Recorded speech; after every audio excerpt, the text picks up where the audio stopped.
नमस्कार, मैं जितेंद्र चतुर्वेदी। मतांतर में आप लोगों का स्वागत है। मैं आगे बढ़ूं उससे पहले मेरा आप लोगों से अनुरोध है कि आप मतांतर को सब्सक्राइब करिए, शेयर करिए, लाइक करिए, ताकि मतांतर परिवार और बड़ा हो सके। बात हम लोग प्रशांत किशोर की करेंगे।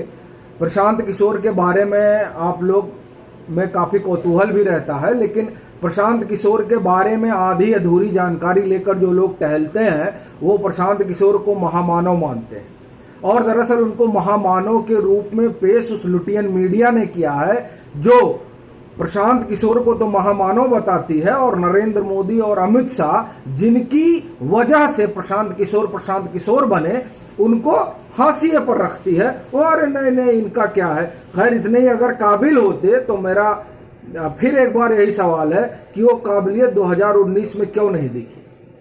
चलिए आज हम उनकी काबिलियत के किस्से आपको बताते हैं। आप सुनिए कि प्रशांत किशोर कितने काबिल हैं।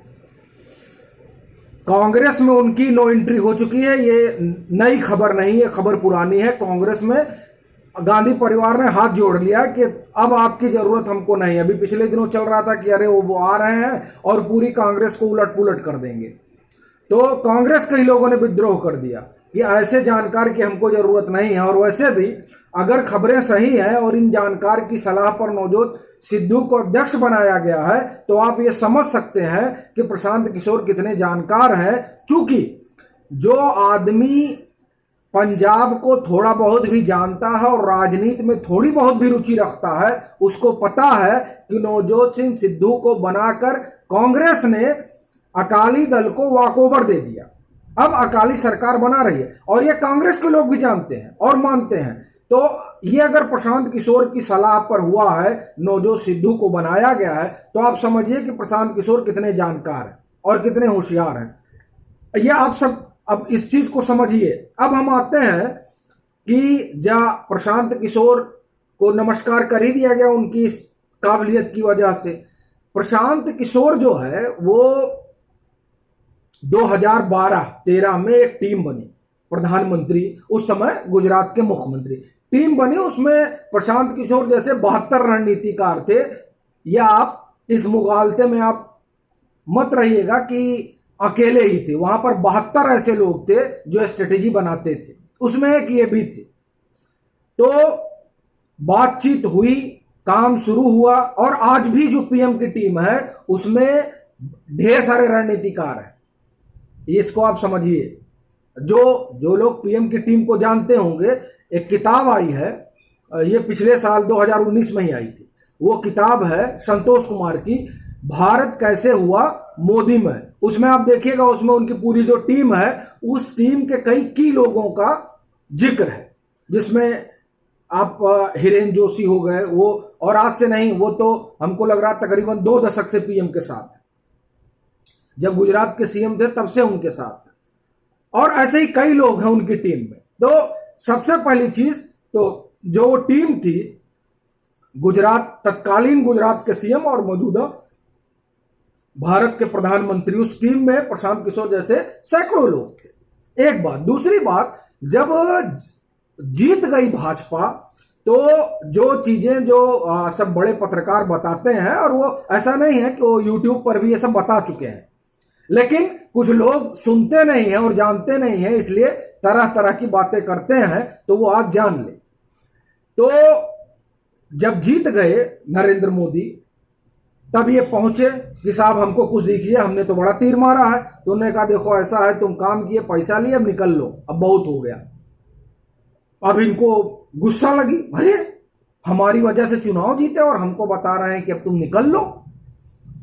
तो पहुंच गए किसके पास? नीतीश कुमार के पास, और कहा कि अब मैं जो है भाजपा को उखाड़ फेंकूंगा।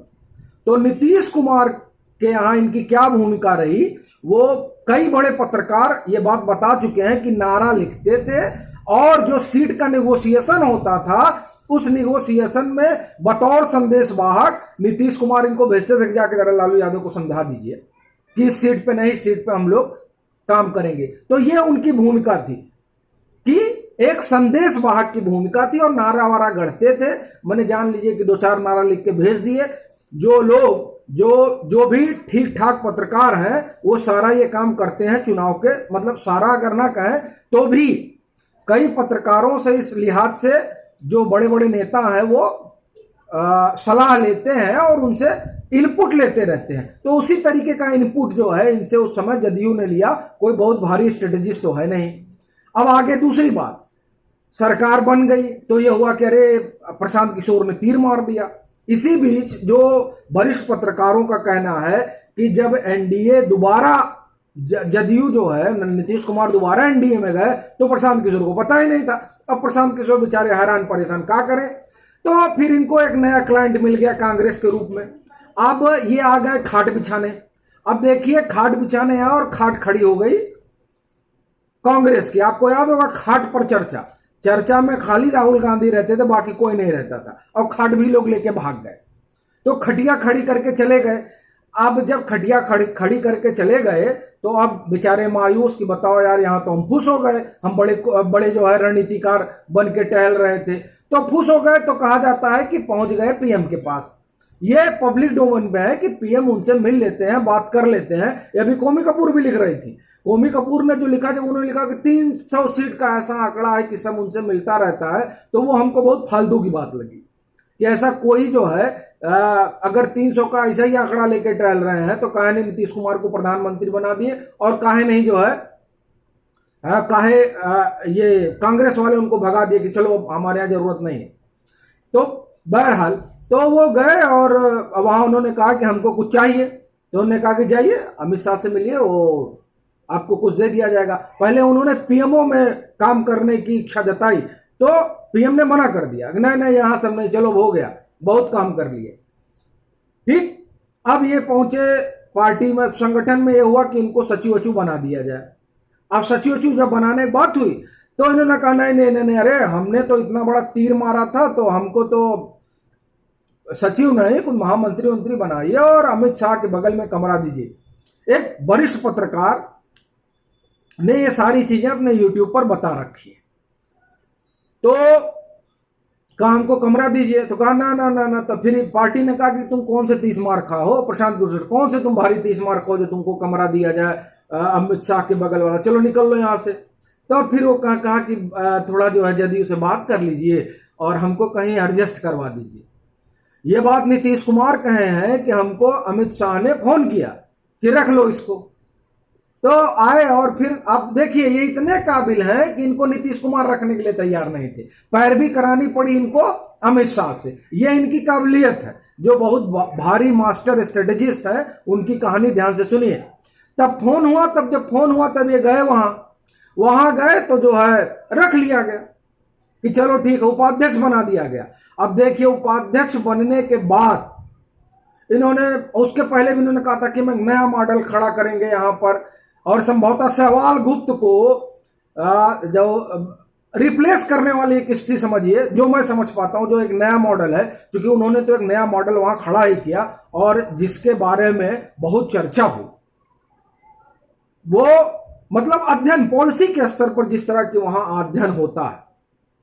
बहरहाल तो वहां तो कुछ कर नहीं पाए, कोई एडमिनिस्ट्रेशन का कोई सुगुफा जो उन्होंने छोड़ा था वैसा कुछ हुआ नहीं। और अलबत्ता वो और उपाध्यक्ष, जदयू को उपाध्यक्ष रहते हुए तमाम जगह के स्ट्रेटेजी करने लगे। आप बताइए, चंद्रबाबू नायडू का आपको जिताना चाहिए था, जगन मोहन रेड्डी तो चुनाव जीते हुए थे, ठीक है, तो उनके स्ट्रेटेजी बन गए।